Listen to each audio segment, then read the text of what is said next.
We've come here today to mourn the loss and to celebrate the passing of an undeniably brave and unbelievably loyal person. While I've never actually met this person, I feel that I have known him all my life. I, as well as many of you, have shared in his joys and his hardships. The tears shed at his passing may very well have filled an ocean, and I hope and I pray that we continue to live our lives in a way that does his memory justice. I am, of course, talking about Dobby, the house elf. No, Dobby was more than that.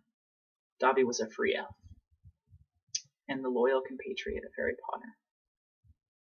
Dobby was a conflicted person at times, showing that he is just as human as you or I. He would often punish himself for any act that he perceived as being disloyal to his master. And through these actions he had not only the ability to make us laugh, but to make us cry as well.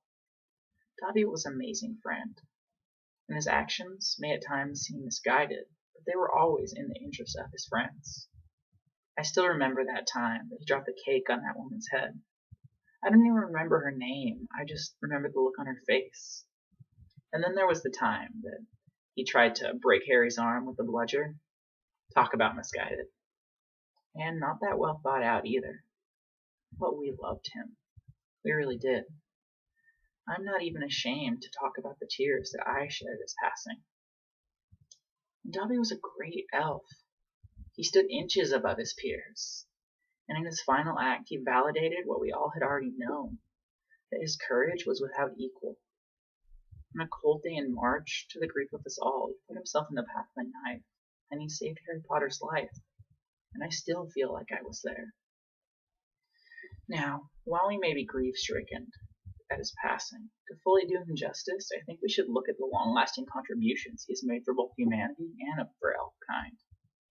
Dobby was a free elf, and more than that, he was a proud free elf.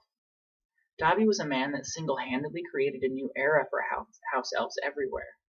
He was the first to ask that he be paid for his services, and yet, when he was offered a generous wage with good hours, he humbly refused, saying, "Dobby likes freedom, but he doesn't want too much. He likes work better."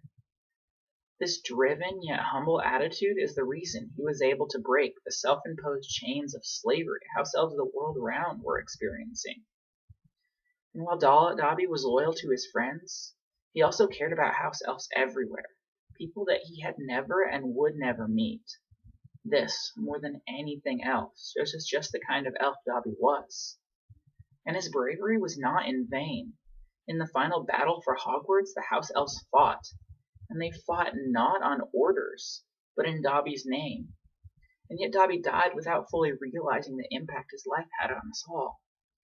And so it falls to us to remember him.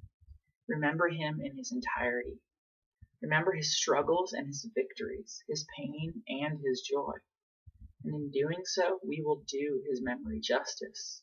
And who knows, we might even learn how to be free.